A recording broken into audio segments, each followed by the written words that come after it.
Hoy arrancamos con una de esas preguntas que, bueno, parecen sencillas, pero en cuanto tiras un poco del hilo, se complica todo. ¿Qué es exactamente ese yo que piensa, que siente, que está escuchando esto ahora mismo? Uf, la pregunta del millón. Totalmente.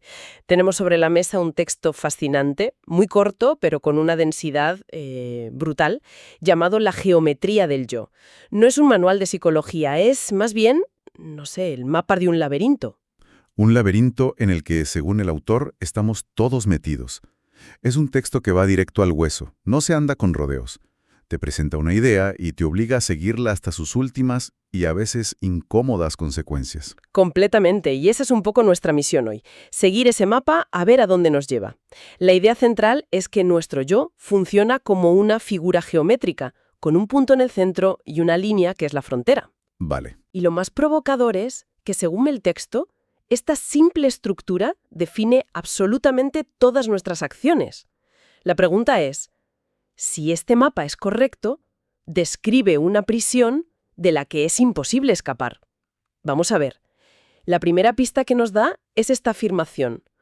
Toda actividad psicológica parte de un punto. Ese punto es el centro que dice yo. y es clave entender que no habla del yo como una idea, sino como una función, casi como el centro de gravedad de nuestra psique. Es el punto de referencia constante. Me gusta esto, no me gusta aquello. Esto me conviene, aquello me amenaza. Vamos, que todo se mide en relación a ese punto central. Vale, hasta aquí me parece bastante intuitivo. Es el punto de partida de nuestra experiencia. Pero lo que me llama la atención es lo que viene justo después. En cuanto aparece ese punto, ese centro, dice que automáticamente se crea una frontera. Un dentro y un fuera. Claro, Es como si al pinchar un lápiz en un papel, no solo creas el punto, sino todo el espacio que no es el punto. El yo y el no yo. y aquí es donde el texto da el primer giro de tuerca, el que lo cambia todo. A partir de esa premisa geométrica, llega a una conclusión radical. Cualquier acción que nazca de ese centro, da igual su contenido, pertenece a ese círculo. ¿Cualquiera? Cualquiera, ya sea un acto que consideramos egoísta o uno que vemos como el más puro altruismo. La frase clave es de una simpleza que asusta. El criterio no es el contenido, sino el origen. Espera. Esto me choca un poco. Me estás diciendo que, según este texto, el acto de alguien que dedica su vida a una causa humanitaria y el de alguien que solo busca su propio beneficio son estructuralmente idénticos. Me cuesta aceptar que la estructura sea la misma. Cuesta, claro que cuesta, porque choca de frente con nuestra idea de la moral. Pero es que no está haciendo un juicio de valor. No dice que las dos acciones sean igual de buenas. Ah, vale. Está haciendo un análisis funcional, casi de ingeniería. La pregunta que hace el texto es, ¿esta acción refuerza la existencia del centro y su frontera? Si la respuesta es sí, entonces mantiene la estructura intacta. O sea, La persona que ayuda puede estar reforzando su identidad de yo soy una buena persona, y ese yo soy es el centro. La motivación, aunque noble, parte del mismo punto que la del egoísta que quiere reforzar su identidad de yo soy una persona de éxito. entiendo. O sea que el problema no es lo que hacemos, sino el quién que lo hace. Exacto. Es el yo que se pone la medalla, ya sea la de salvador o la de triunfador. Ambas acciones acaban volviendo al centro para darle más solidez. Justo. El círculo se alimenta de la experiencia. Sea cual sea, es como un castillo que usa cualquier piedra que le lances para reforzar sus muros. Le da igual si la piedra es bonita o fea. Vale, aceptemos esto por un momento. Pero entonces, la objeción lógica es, ¿y si amplío el círculo? Si me identifico con algo más grande que mi pequeño yo, como mi familia, mi equipo de fútbol, mi país o incluso toda la humanidad, ¿no estoy rompiendo esa estructura egoísta? ¿No la estoy trascendiendo? Es la pregunta del millón. Y la respuesta del texto es un no rotundo. Un no. Un no. De hecho, describe esto como la estrategia de supervivencia más inteligente del yo. Es su truco maestro para perpetuarse. Lo llama el mecanismo principal de continuidad del centro. El yo es un maestro del camuflaje. Se disfraza, como dice el texto, puede expandir su periferia para incluir lo que sea, una ideología política, una creencia religiosa, la búsqueda de la verdad, el amor universal. Eso es. El círculo se hace enorme, casi imperceptible, pero el centro sigue ahí, agazapado. Piense en ello como un rey que, en lugar de gobernar una pequeña aldea, ahora gobierna un vasto imperio. ¿Ha desaparecido el rey? No, al contrario. Al contrario, ahora es mucho más poderoso.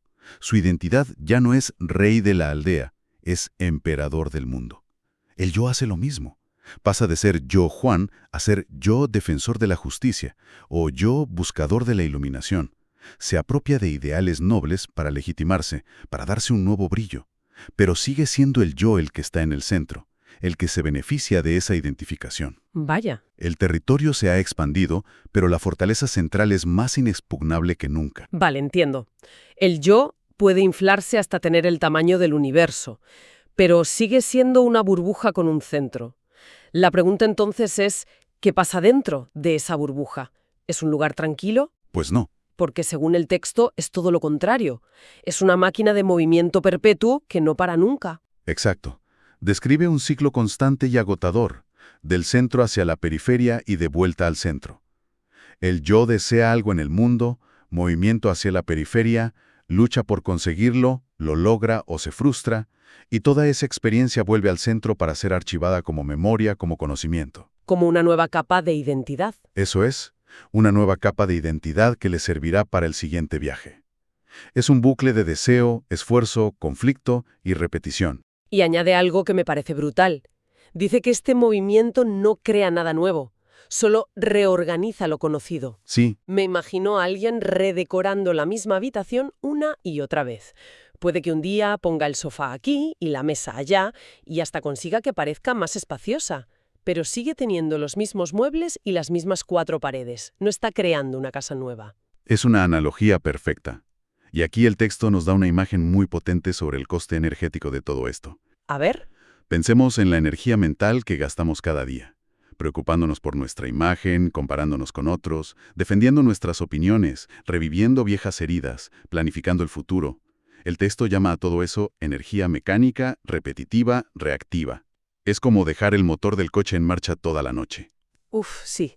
Consume combustible, hace ruido, mete humo, pero a la mañana siguiente el coche sigue en el mismo sitio. No te ha llevado a ningún lugar nuevo. Qué buena imagen. Esa es la energía que mantiene la cárcel del yo en pie. ¿Y por qué necesita tanta energía, tanto mantenimiento? Porque su propia naturaleza es el conflicto. Al trazar una frontera entre yo y no yo, se pone en oposición a todo lo demás. Claro. Necesita reafirmarse a cada instante. Cada juicio, cada defensa, cada deseo es un acto de separación que consume energía. Es la energía de la fricción, del roce constante con una realidad que percibe como algo ajeno y potencialmente hostil. Y su continuidad depende de ese movimiento. Enteramente. Si el movimiento se detiene, el centro se desvanece. La verdad es que esta idea me deja un poco fría.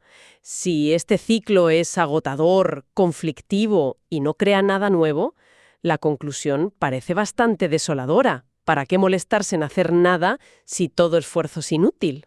Bueno, La pregunta lógica es, ¿cómo se para?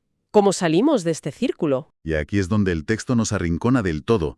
Se adelanta esa pregunta y cierra todas las salidas de emergencia que se nos ocurrirían. Ah, sí. Afirma de forma tajante que el yo no puede dejar de moverse voluntariamente. Incluso el deseo de parar, el propósito de voy a meditar para callar mi mente, es parte del mismo movimiento del yo que busca un estado mejor para sí mismo. O sea que todas las estrategias que se nos ocurren para escapar son parte de la trampa. Todas. El texto lo dice sin rodeos. No hay salida por acumulación de conocimiento, no hay salida por disciplina, no hay salida por práctica. Nada. Leer 1000 libros no funciona. Forzarte a ser más humilde no funciona. Seguir un método, una técnica de respiración, un retiro de 10 días, nada de eso funciona como vía de escape. ¿Pero por qué? Parece contraintuitivo. Si identifico un problema, lo lógico es que pueda hacer algo para solucionarlo. Porque cualquier cosa que hagas parte del centro, del yo, y el centro lo absorbe todo. Claro. Si yo observo mis pensamientos, ese yo observador sigue siendo el centro. La paz que consiga se convierte en mi paz, una nueva posesión que refuerza mi identidad. Ya. El conocimiento que adquiero se convierte en mi conocimiento. La disciplina demuestra mi fuerza de voluntad. Es como si el prisionero intentara derribar los muros de la cárcel usando un martillo hecho con los propios barrotes de su celda. ¡Ostras! Cada golpe solo reafirma la solidez de la prisión. Hay una frase en el texto que es para enmarcarla por lo paradójica y perfecta que es. El intento de salir del círculo pertenece al círculo. Ahí está. Es una trampa perfecta. Casi parece una broma cósmica, ¿no te parece? Totalmente. Cuanto más te revuelves para escapar de la telaraña, más te enredas. Es una lógica impecable y desarmante. Si el problema es el centro, ninguna acción que surja del centro puede ser la solución. Sería como intentar apagar un fuego echándole gasolina, por muy buena que sea la intención. Entiendo. El mero acto de intentar salir ya implica un yo que quiere llegar a un estado futuro mejor, y ese movimiento de proyección en el tiempo es precisamente la esencia de cómo funciona el yo. Entonces, si no hay nada que se pueda hacer, es un callejón sin salida. ¿El texto nos deja ahí, atrapados en la geometría? No propone una solución en el sentido de haz esto para conseguir aquello. Propone más bien el cese del problema. Y dice que esto ocurre no a través de una acción, sino de la percepción. Pero con un matiz muy importante, que es casi un trabalenguas. A ver. Dice, ocurre cuando la totalidad del mecanismo es vista sin que haya un centro que mire. Espera, eso suena a contradicción. ¿Cómo puede haber una visión sin alguien que ve? ¿Qué significa eso? Lo es, si pensamos en los términos habituales de sujeto-objeto, pero el texto sugiere que no es un acto que hacemos. A ver si con una analogía se entiende mejor. Por favor. Imagina que estás tan absorta escuchando una pieza de música que te olvidas por completo de que tú estás escuchando. Desaparece la idea de yo, el oyente, y la música, lo escuchado. Solo hay sonido. Es esa calidad de atención total, pero aplicada no a la música, sino a todo el mecanismo del yo. A ver si lo pillo. No es como mirarse en un espejo y decir, ahí está mi ego, lo he pillado. No. Es más como si de repente se encendieran todas las luces de un teatro a la vez. No eres ni el actor en el escenario ni el espectador en la butaca. Por un instante simplemente ves todo el montaje al completo. El escenario, los focos, los cables, las trampillas, la ilusión entera sin un punto de vista particular. Esa es una imagen fantástica. Es un ver que no pertenece a nadie, que no tiene propósito. No busca arreglar nada, ni mejorar, ni escapar. Simplemente ve el mecanismo tal y como es. ¿Y entonces qué pasa? Y según el texto, en esa percepción total y sin dueño, el mecanismo del yo no se transforma ni se arregla. La palabra que usa es muy precisa. Se detiene. Se para en seco, como un motor que se gripa. Justo. No porque alguien apriete el botón de apagado, sino porque la propia visión de su funcionamiento total es el fin de su funcionamiento. Exacto. Y cuando el centro se detiene, toda la geometría se viene abajo. Cuando no hay centro, no hay límite. ¿Y cuando no hay límite? No hay fragmentación. Y si no hay fragmentación, no hay conflicto, y por tanto, no hay desperdicio de energía. La vida sigue su curso, pero sin ese centro de gravedad artificial que creaba la división y la lucha constante. El texto termina con una idea que me parece crucial. Dice que no se trata de que un yo viva de otra manera, más iluminada o más libre. Claro. Porque eso sería volver a lo mismo, a un centro que ha logrado algo, que ha llegado a una nueva casilla. En su lugar dice, hay vida sin el yo operando como centro, y subraya que esto no es una experiencia que puedas coleccionar. Y ese es el punto final para cerrar la trampa por completo. Si fuera una experiencia memorable, el yo se la apropiaría al instante. Ya. Ayer tuve la experiencia de la no dualidad. Fue increíble. Y ya estás de vuelta en el círculo, con una nueva posesión espiritual para tu colección. Claro. Por eso el texto acaba con una frase de una simplicidad aplastante. Es la ausencia del movimiento que creaba el problema. Eso es todo. No hay nada que ganar. Solo un problema que deja de operar. Hagamos un pequeño resumen del recorrido porque ha sido intenso. Venga. Empezamos con esa idea simple del yo como un punto en un papel, un centro geométrico que crea un dentro y un fuera. Vimos cómo ese círculo puede crecer hasta el infinito, identificándose con las ideas más nobles, pero sin que el centro desaparezca, solo se disfraza. Luego nos metimos dentro del círculo y vimos que es un lugar de movimiento incesante, un bucle de deseo y conflicto que consume una cantidad de energía brutal solo para mantenerse en pie, sin crear realmente nada nuevo, como el coche con el motor en marcha toda la noche. Exacto.